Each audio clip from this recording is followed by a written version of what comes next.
vamos dar continuidade, pessoal, falando sobre democracia e cidadania, agora também continuando, fazendo resolução de questões. Essa questão é de UNAMA, da Secretaria de Cultura do Pará, de 2007. Ele vem assim, ó: a participação social é um importante instrumento da democracia participativa.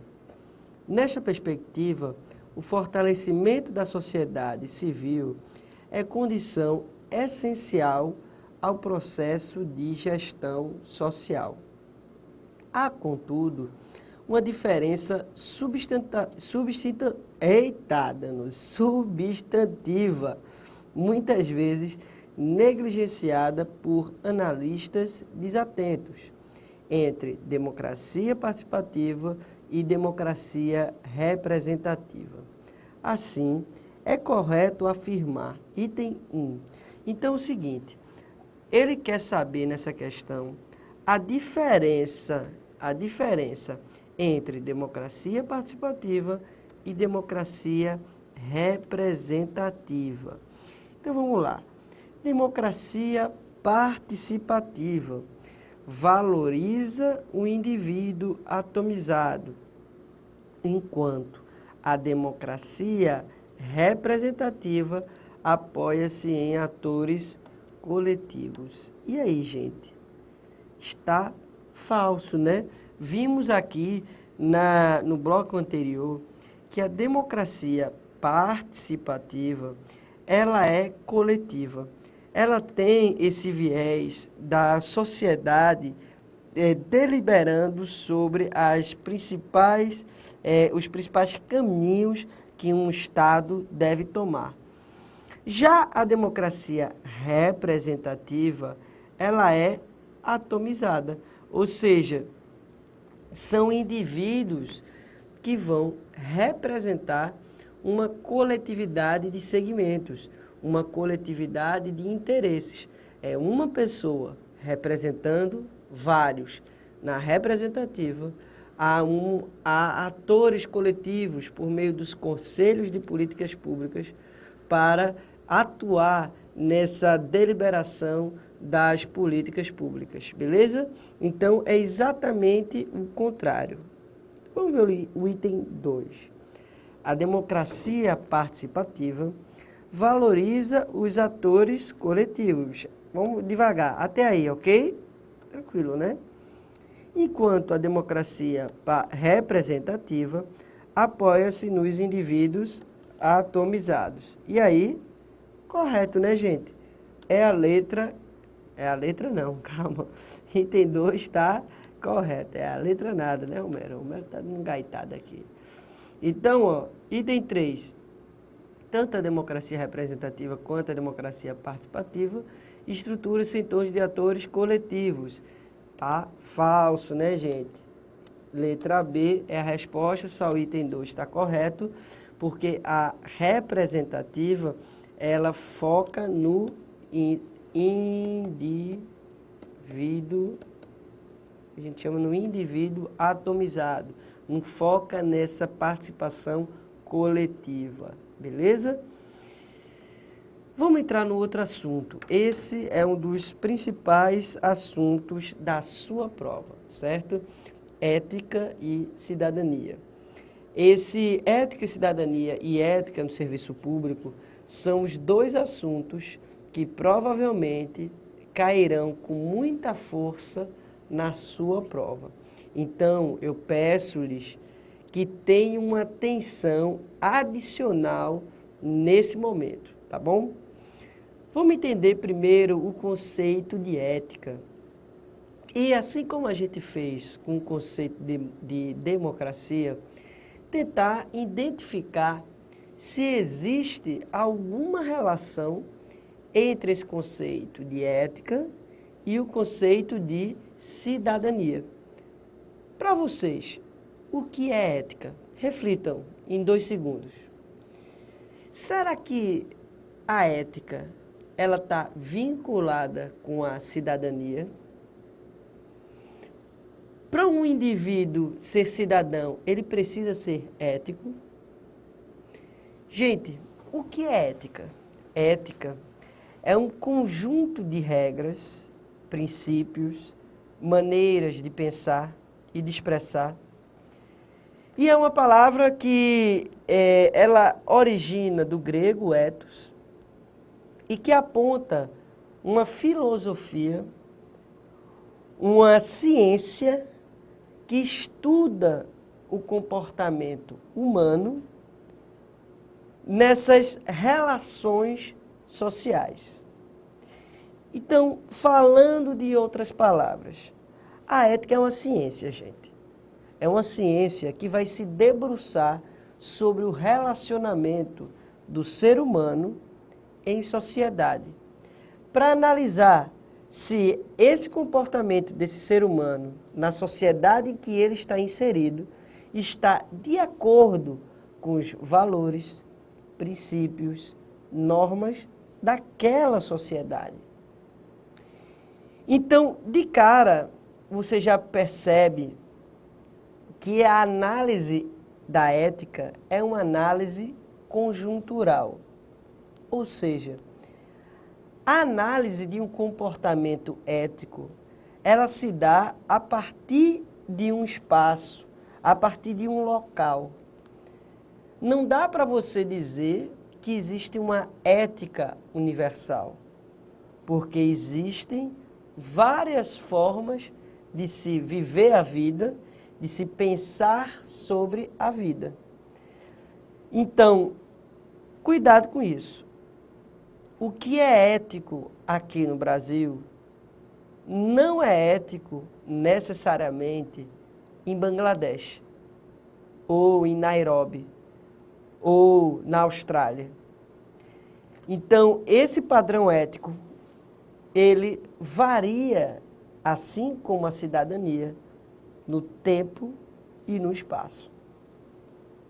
E essa ética, apesar dela estudar os comportamentos dos seres humanos a partir das normas, dos costumes, a partir dos princípios de uma dada sociedade, essa ética ela não é definida por lei. A lei não vai dizer o que é ética. Isso é um pacto social de costumes, princípios que uma dada sociedade possui. Dentro de um mesmo país, pode haver várias interpretações e compreensões do que seja a ética.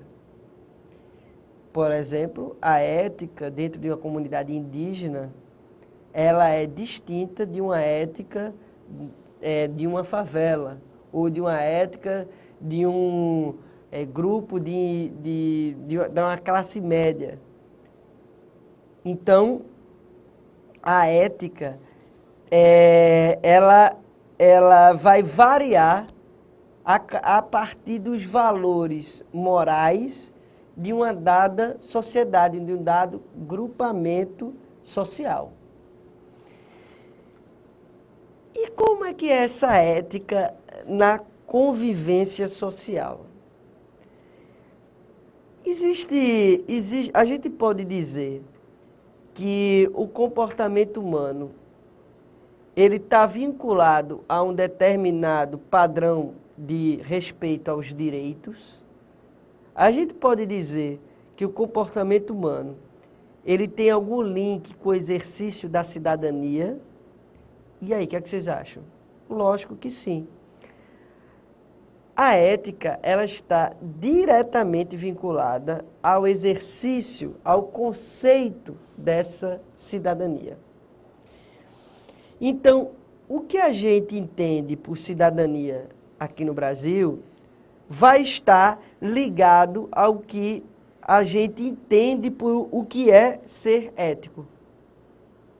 Então, como a gente traz aqui no nosso material, joga aí, Homero, na tela. Se o cidadão, ele é parte de um Estado, ele vai, então, se limitar à sua liberdade individual para que seja possível uma convivência entre os indivíduos. Então, um cidadão ético vai ser aquele que conhece os seus direitos e os seus deveres, né, os seus limites, bem como suas obrigações. O cidadão goza da plenitude de seus direitos, quando o Estado consagra na legislação, inclusive na sua lei maior, os direitos civis, os direitos políticos e os direitos sociais. Desse conceito que a gente traz aqui, a gente vê um link direto entre ética e cidadania. Porque a gente viu que é cidadania. Vocês lembram do conceito de cidadania? Então, cidadania é um conjunto de normas, um conjunto de valores, em que aquela pessoa ela vai ter direitos e vai ter limites para com uma sociedade.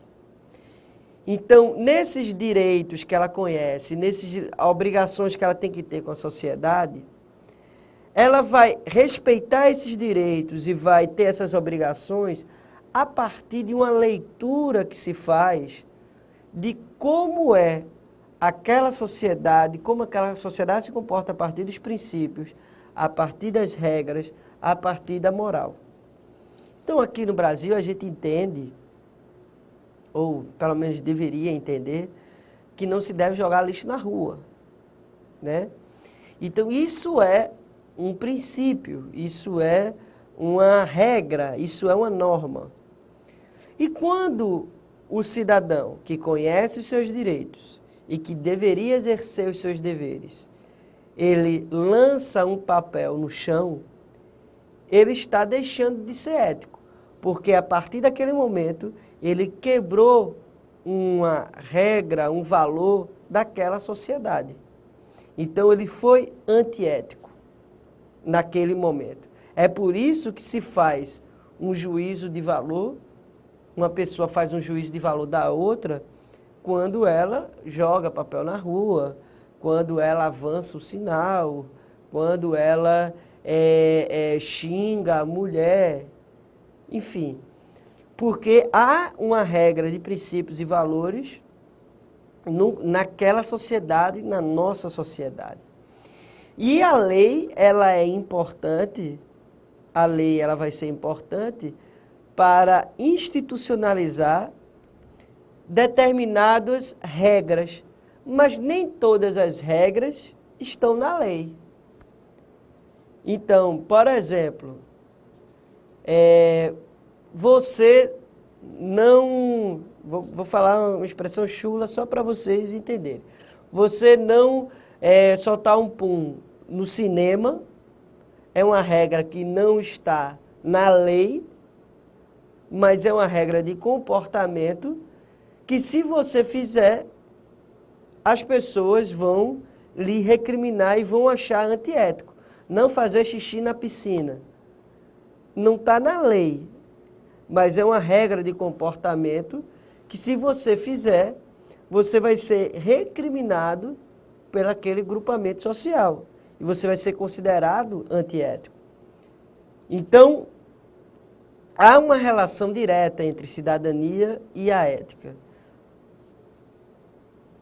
E o que é a pessoa que age de forma ética?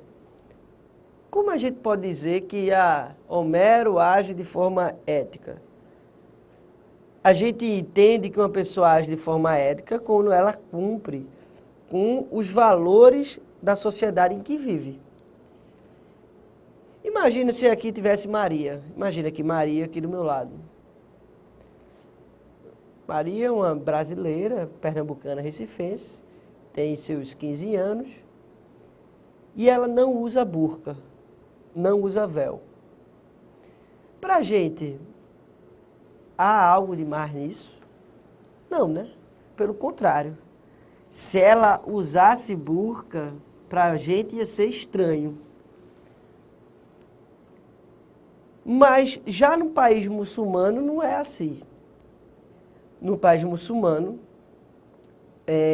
a burca, o véu, o niqab, são peças obrigatórias da vestimenta feminina. E se a mulher deixar de usar, ela vai quebrar um valor, ela vai ser antiética. Ela não vai agir de acordo com os princípios daquela sociedade. Então, agir de forma ética é você viver como a sociedade daquele lugar. Por isso que a gente diz, não existe uma ética universal. A ética daqui do Brasil não é a mesma ética da Turquia, não é a mesma ética da África do Sul. Varia muito. E até dentro do próprio Brasil, há várias compreensões e interpretações da ética. Então, aqui a gente traz um conceito só para título de prova, né? Agir de forma ética é agir direito, é proceder bem, sem prejudicar os outros, é estar tranquilo com sua consciência pessoal. Então, sendo o indivíduo vinculado juridicamente a um Estado, para agir com ética, ele deve conhecer, aquela história da cidadania, né? Conhecer seus direitos e respeitar as normas jurídicas que regem as relações com seus pares, além de atender às suas obrigações de cidadão, uma vez que ser ético é cumprir com os valores da sociedade em que vive. Mas é importante também a gente não ter esse conceito de ética como sendo um valor dogmático fechado, porque o que é ético hoje pode não ser ético amanhã e vice-versa. Então, por exemplo, há 60 anos atrás, era extremamente inadmissível a relação entre pessoas do mesmo sexo aqui no Brasil. Hoje em dia, isso já é mais aceito pela sociedade e por muitos segmentos sociais, muitos mesmo, não é considerado uma coisa antiética. Mas veja que isso ainda está em processo de transformação. Esse valor, esse princípio, ainda está em processo de transformação. Então, os valores e os princípios, eles são permeáveis. Eles são permeáveis ao novo. Eles são permeáveis às novas formas de viver, às novas compreensões. Em 1888, antes de 1888, se entendia que a pessoa negra não era ser humano, era um escravo. E por ser escravo não tinha direito a nada. A luta por direitos civis da população negra se construiu ao longo da história do Brasil e do mundo. E a partir dessa luta é que hoje entendemos que a população negra tem o mesmo direito que a população branca, que a população indígena, que a população amarela, que são os orientais, né, da Ásia. Então, perceba que a ética ela é permeável ao novo. Porque se não for permeável ao novo, a gente fica encastelado em dogmas que em algum momento ele não vai fazer o bem coletivo. Como foi a questão da escravidão, como é a questão hoje da relação homoafetiva. Segundo Aristóteles, a ética ela tem uma visão bem particular e a gente traz aqui no nosso material. Joga aí, Homero, por favor. Então, segundo Aristóteles, o cidadão ele é parte integrante da polis e Aristóteles faz essa ligação direta, né, entre a cidadania e a ética. Então ele diz, o cidadão ele é parte integrante da polis, ou seja, do Estado, da cidade, né? E não há homem livre fora da polis. Não existe uma pessoa que tenha liberdade fora da polis, fora da comunidade, pois o todo deve necessariamente ter precedência sobre as partes. E ele continua, o homem nunca é um ser isolado. a sua felicidade só pode ser alcançada na medida em que o homem é um animal político, que vive na cidade-estado, na polis, na comunidade. Portanto, as questões éticas são relativas à estrutura da polis, da cidade, né? Uma vez que a virtude encontra seu lugar não apenas na vida do indivíduo, mas na vida da cidade. E o indivíduo é realmente inteligível enquanto zoopolítico, ou seja, enquanto um homem político. E o que é que ele quis dizer disso tudo aqui que a gente traz? Volta aqui para mim, por favor, Mário. Então, é o seguinte. Preste atenção, gente. Para Aristóteles, lá no século V antes de Cristo, século V, veja só como ele era um sujeito avançado no seu tempo. Lá no século V antes de Cristo, Aristóteles já apontava que o homem, o ser humano, ele não vive sozinho.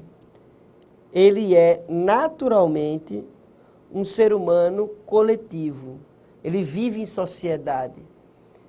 E por isso que ele fala que ele é um homem político. Mas quando ele fala político, não é de política partidária. Ele fala político é de coletividade, é de se relacionar com o outro, é de interagir de forma harmônica com vários. E ele é parte de um Estado.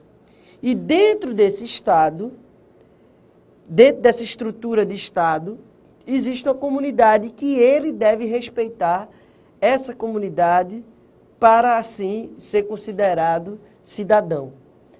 Perceba que a concepção de Aristóteles, ela varou no tempo para chegar até hoje. É impressionante, né? Impressionante. Mais ainda impressionante é Sócrates, né? Que falava, né? Só sei que nada sei, que Aristóteles, ele estudou com Sócrates, né? E o mais impressionante de tudo é que Sócrates nunca escreveu uma linha, nunca escreveu nada. Ele dizia que o livro, a escrita, é uma forma de encastelar, de enclausurar o pensamento, de limitar você. Porque a partir do que você bota no papel, você está limitado ao que você colocou, do que você postou no Facebook, né? Trazendo para hoje, né? Então, Sócrates, ele jamais utilizaria Facebook, com certeza, Homero. Ele não usaria Facebook, porque é uma forma de aprisionarmos.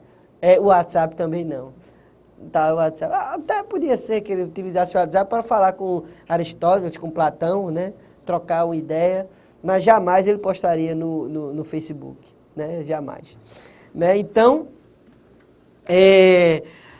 essa é a ética, segundo Aristóteles, que pode ser cobrada na sua prova, né? Do que significa a visão de Aristóteles para a ética. Então, é dessa visão de que o homem, ele é um homem social, é um animal político, e dentro desse animal político ele vive numa sociedade, e que isso é a natureza do seu ser, beleza?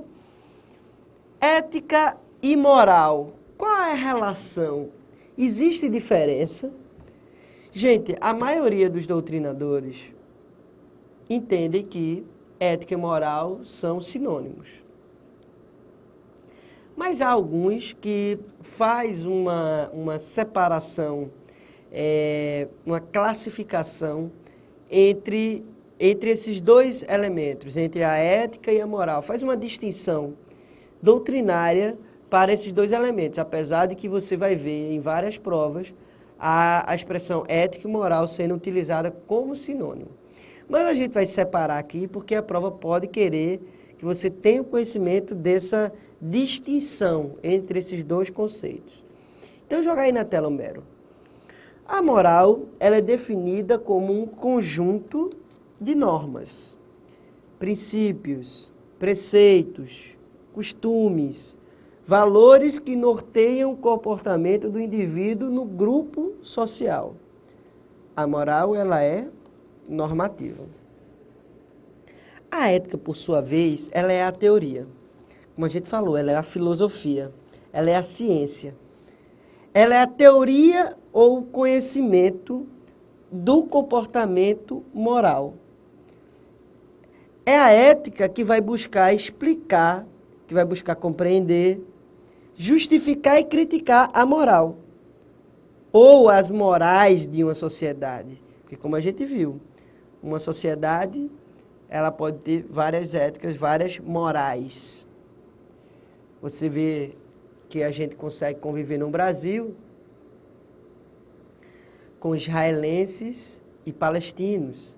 Conseguimos viver no Brasil com espíritas e evangélicos, que possuem morais próprias, costumes, valores próprios, e que a gente consegue harmonizá-los e dialogar e conviver minimamente pacífico, né? De forma minimamente pacífica.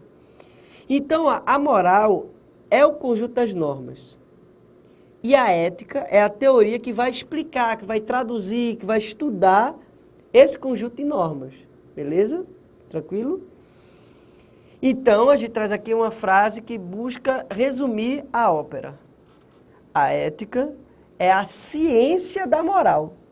Beleza? Bota isso na tua mente. A ética é o estudo da moral, desse grupo de normas, valores, princípios que o ser humano deve ter em sociedade.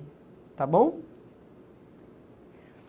Qual é a relação que existe entre ética e responsabilidade social?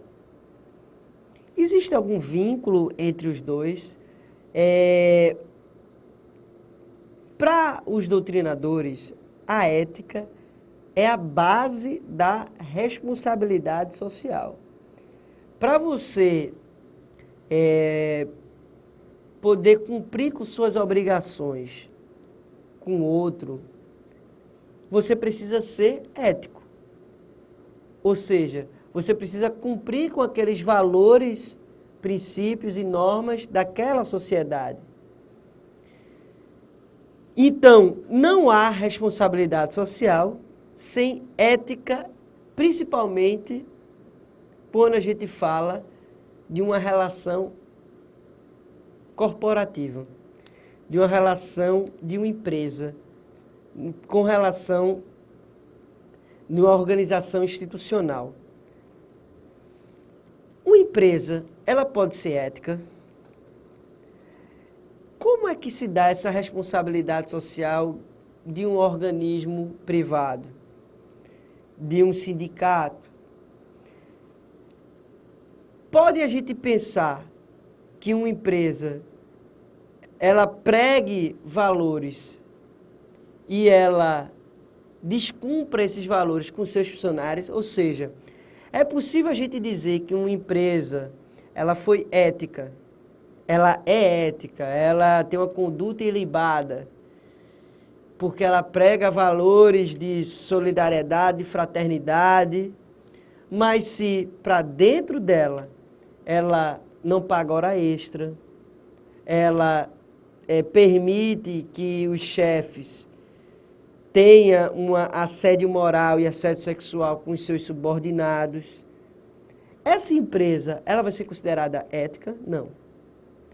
Porque a ética, ela está vinculada a uma questão globalizante. Não dá para a gente separar o discurso da prática. Não dá para a gente dizer que uma empresa, uma instituição, ela é ética se ela descumpre com seus compromissos sociais com os seus empregados. Então tem que haver uma coerência entre a ação e o discurso. No próximo bloco, a gente continua falando sobre ética e cidadania.